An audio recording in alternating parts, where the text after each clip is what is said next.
Collaborating in VR, it's fundamentally about saving time and money. You're bringing engineers together, everybody understands what they're looking at, everybody can see a mistake, see an issue. It breaks down barriers. It doesn't matter where you are in the world, you can quickly hop into a collaborative VR session and solve a problem and get on with the job. What we're going to show here is Vitalis collaboration, and this is a real-world example of bringing together engineers and management to make a decision about some changes to this car design that you see behind me. Initially, we have an engineer problem solving, figuring out how he's going to make the next step in the design. He realizes that he needs a second opinion, so he's bringing in his manager. They're having a collaborative discussion around agreeing what the next step is.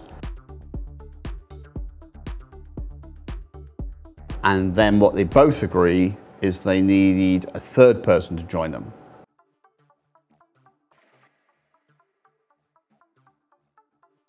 So from another remote location, a specialist joins who can add an extra element to the design, and then the three of them working together figure out the next steps for the car design overall.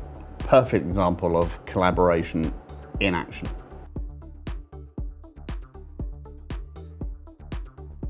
Allowing multiple teams of users to work together has always been the biggest end-user benefit of virtual reality.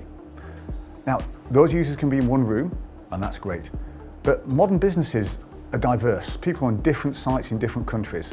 So allowing those groups spread around the world, just over a normal internet connection, to work together on their project, on whatever type of hardware they've got. Different sizes of rooms, one in a laptop, one with a helmet-mounted display, and 30 guys at head office in front of a large active wall like this.